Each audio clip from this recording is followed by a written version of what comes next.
Hi, this is Francis from Easel. Today I'm going to be doing a short video that's going to break down the different types of bits that you can use with your CNC machine and just kind of how they work, what the best application for each bit is, and just a little bit more about each bit. And I'm just going to kind of go through here really quick. I've got them all listed out. I'll also have a link to our article that kind of breaks down the different types of bits. So if you want a little extra information, you can click that link at the bottom of the video and it'll be available. So we're going to start by talking about upcut bits. Essentially, upcut bits eject chips away from your bit. So as your bit is carving, it's moving material out of the way. And essentially, by doing that, you get a really clean finish on the bottom surface of your material. So as it's pulling material away, it's giving it a very clean finish on the bottom of your material.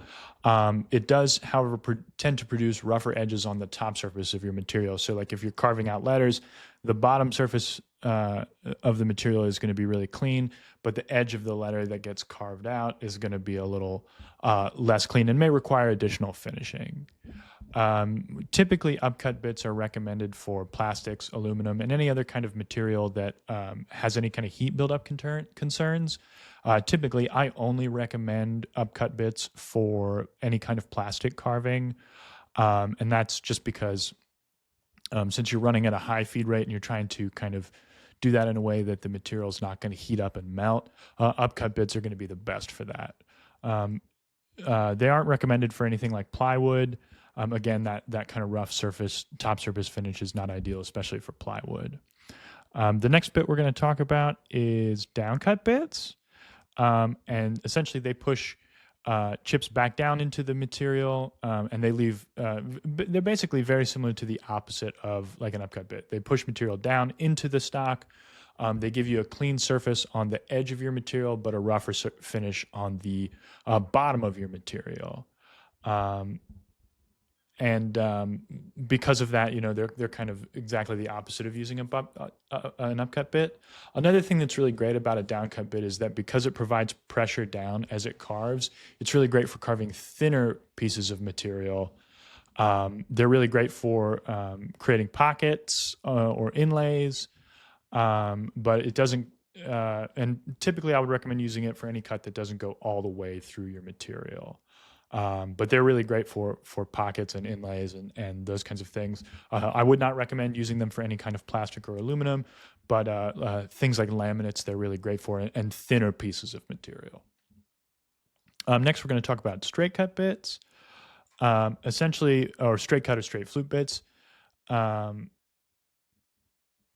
Basically, chips are dispersed out from the stock, not up or down, but just kind of out.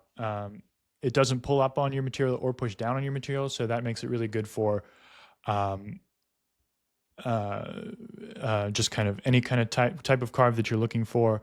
It's excellent at minimizing fraying on the top surface of your material, and they're just good all around kind of general purpose bits. I really like to use straight cut bits for cutting out things because I think they work really well for that.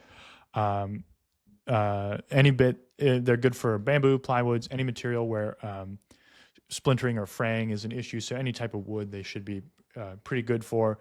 Not recommended for plastic at all. Again, I cannot stress this enough. Upcut bits are the only ones that I recommend for plastic. So just keep that in mind as you're selecting bits, especially for plastic. And then finally, the last kind of bit type that we're going to talk about before we get into bit heads is compression. And essentially, compression bits are a mix of an upcut and a downcut bit.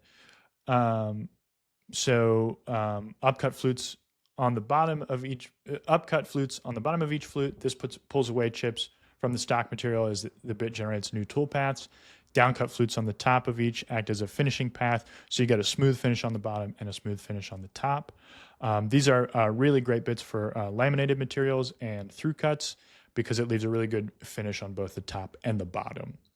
Those are just kind of a little bit more about the types of bits. And then we're going to talk a little bit more about the bit heads and what those look like, the bit ends. So the ends of the bits impact the bottom of what the bottom of the tool path looks like. This is really important when you're thinking about pockets or engravings. One you'll see really commonly is fishtail. The bit has flutes that produce a flat surface with a clean edge. They're good for plunge cutting and making pockets with flat bottoms. And they work really well with a lot of different materials, but especially plastics. So fishtail upcut bits are really great for things like plastic. And just really kind of work really well in that instance. Next, we're going to talk about ball nose bits. The end of the bit is rounded, and that produces a curved edge. It kind of reduces the risk of creating jagged edges. In Easel, you can only use ball nose bits with a 3D carve. And they're great for 3D carving because of that rounded over edge. It doesn't give it like a hard edge. It gives it a kind of like a very smooth edge. But one thing to keep in mind is that it can leave ripped grooves in pockets if your step over is too high. So you want to make sure that as you're using it, your step over is the correct dimension. And I'll link our step over video in the video below just so you'll have that information. Next, we have V-bits. They are V-shaped. You can see this one right here is a V-bit, and they're great for carving grooves into your material. They work really well for sign making. You can get kind of that beveled edge. The lower the degree, the more detail you'll get. So 60-degree bits are going to give you more detail than like a 90-degree V-bit. And they're great, really great for hardwood signs.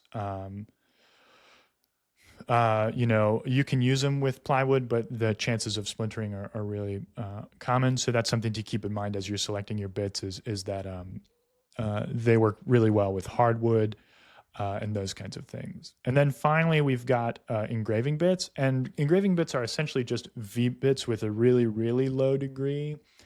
And essentially, that's like typically 30 degrees or lower. They're super fragile, but they work really well for very precise, very kind of intricate carving. I wouldn't recommend using it with plastic because they're somewhat fragile, and acrylic and other plastics are kind of hard, but they work really, really well for any kind of engraving. And that's just a little bit more about the types of bits and how to utilize them. Again, I'll post a link below for our complete article on the subject, as well as a link to how to adjust step over in Easel. Have a wonderful day. To learn more, head over to easel.com.